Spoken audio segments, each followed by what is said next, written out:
Would I be the jerk if I stop all of the favors I've been doing for my ex since he has refused the one favor I asked? My 30 female ex-husband, Greg 38 male, and I have two kids, Louisa, 9, and Ted, 7. We divorced over 5 years ago and co-parent very well. The divorce was because I was happy with our two children, but he wanted more and even therapy didn't help. We have had basically no issues, there's no child support, we're 50-50, have never had issues having the kids if the other parent has something come up, and understand that it's just about making sure their lives aren't too disrupted. Greg remarried Tessie, 38 female, 4 years ago. They have another child, a boy, and another about to make their appearance in this world in a few weeks. I am marrying my fiancé Luke, 36 male, in February. We've been together for about 3 years, and he's known my kids for 2 years. We moved in together last year. We have a group chat, but aren't overly friendly or anything. We only talk about the kids and keep it pretty lighthearted.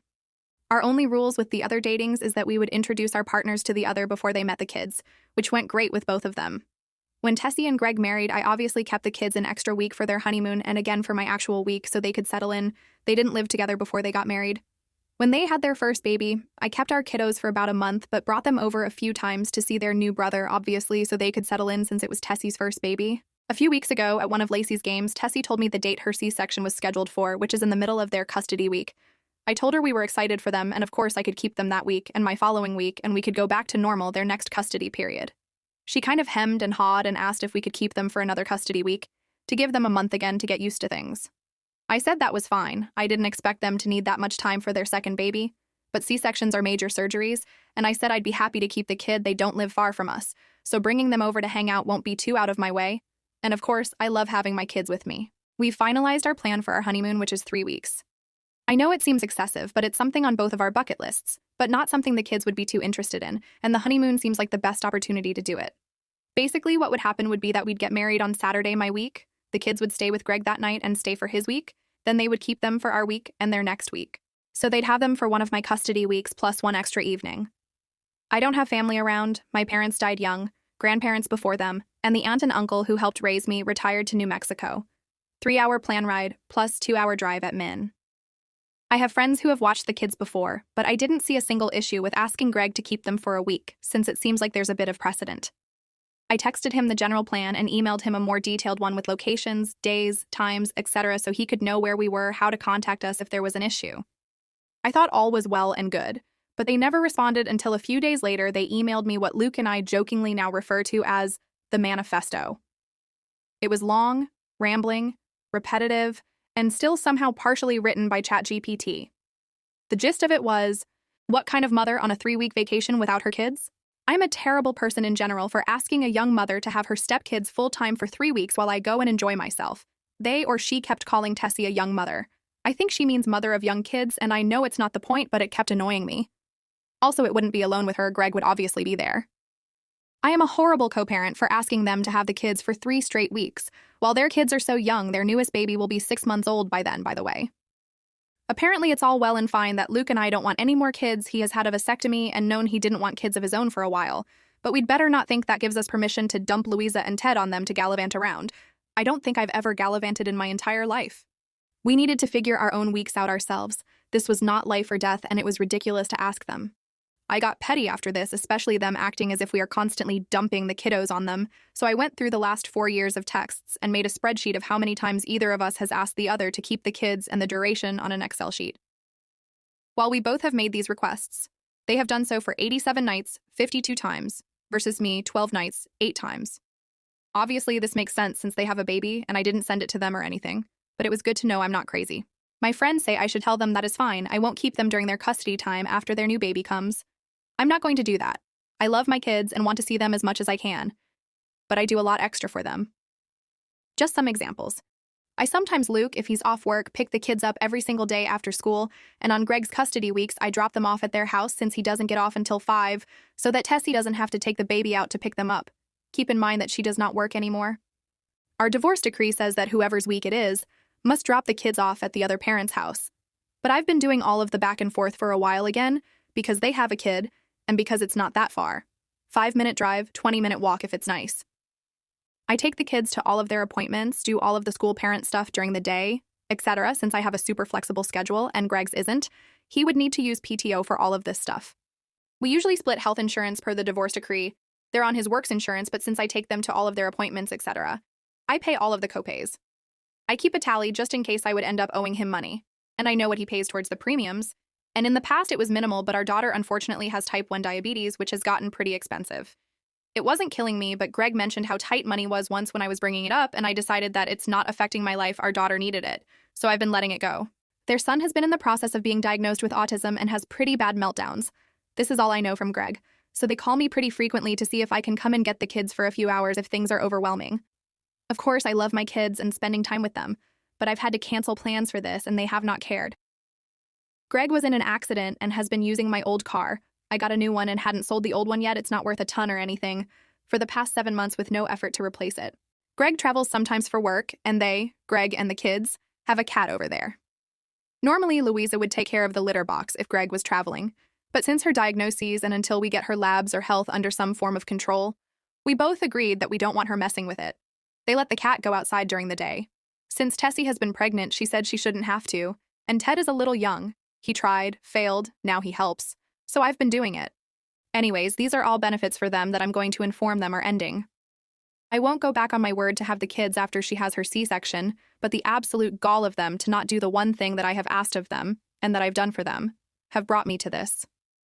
Most of my friends say I'm not going far enough, but a few have said that it might cause a breakdown in our co-parenting relationship, which would affect the kids. That's really the only thing I care about, so now I'm hesitant. So would I be the jerk if I stopped doing all favors for my ex since he refused to do one for me?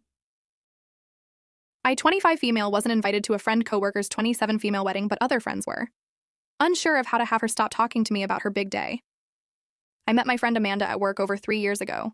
She was new to the team, and I had the opportunity to help train her.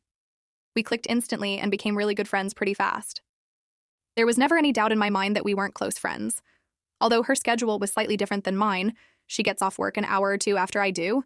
We always made plans and met up for shopping, drinks, hanging out, and double dates with our boyfriends. Obviously, we have mutual friends we work with, and we all try to have dinner together every once in a while, or go out to a bar club. I was very happy for Amanda when she got engaged to her longtime high school sweetheart just over a year ago. They're absolutely perfect for one another, and when she showed me the ring, I was floored with how pretty it is. I did ask when the wedding would be, and she said late in the summer of 2017. It's coming up in August. She has spoken to me almost daily about her wedding planning process, which I'm totally fine with.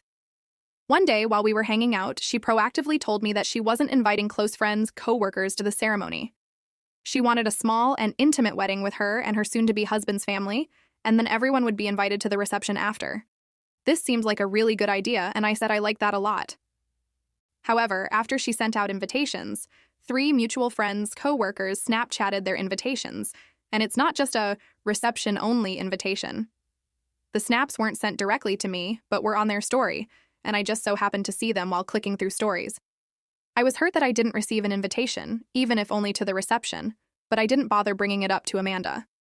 Clearly, we weren't as close of friends as I thought, and she had already made it clear to me that she had no plans of inviting friends to co-workers. However, since she had invited some other girls we work with, I figured it was just a roundabout way of her politely telling me I wasn't invited while trying to spare my feelings. However, she still talks to me daily about her wedding that's coming up in just a few months, and it makes me feel uncomfortable. She constantly talks about everything. Recently, she talked my ear off during our lunch break about her dress, and then showed me all of the pictures she took in it before sending it off to get altered. It's a very pretty dress, but was a harsh reminder that I won't get to be there to see her in it or celebrate her marriage. I'm perfectly polite and engaged in our conversations when she speaks to me about her wedding, but it's the only topic that ever comes up, and any attempt to change it up somehow comes straight back to her big day. I get it, she's excited and she's allowed that, but it stings. A lot. Obviously, I've distanced myself from hanging out with her as much because her thoughts on our friendship were drastically different than mine. How can I politely tell her to stop talking to me about it without hurting her feelings or having it turn nasty? And if it does turn nasty, how should I even begin to handle it? I don't think Amanda would make things nasty. She's very nice. But I don't want her to feel like I'm attacking her in any way and then make a mountain out of a molehill. Any advice is greatly appreciated. I met my friend at work a few years back. She got engaged and told me she wasn't inviting friends, co-workers to the ceremony, but to the reception after. Well, she invited 3 of our mutual friends, co-workers to the ceremony, and I didn't receive an invitation, even for the reception. She talks to me about her wedding planning big day constantly, and it hurts. Any advice on how to tell her to stop talking to me about it? Edit. I will definitely speak up when Amanda tries to talk to me next. I will advise her that while I'm happy for her, I have no interest in chatting about listening to her talk about a wedding celebration that I wasn't invited to. If she tries to continue, I'll deflect it as politely or humorously as possible. If she freaks out, well, I'll handle that to the best of my ability. Small fact: she's never asked for my address, nor does she know where I live, and vice versa. Although we hung out a lot, it was never at each other's place. She was living with her parents until she and her fiancé bought a house recently, so she wasn't comfortable having people over. And I live with several roommates in a shared home with my boyfriend, so I never invite people over. If she did intend to invite me, I imagine she would have asked for my address, or given it to me by hand. Neither of these things happened, and with her first telling me she had no intention of inviting a particular group I fit into, I'm pretty confident that she never intended to invite me from the get-go. With that said, I plan on politely nudging her to stop when she approaches me next. So am I the jerk? Thank you for watching. Like and subscribe for daily Reddit stories. All rights belong to the original author. This video is for narration or entertainment purposes only.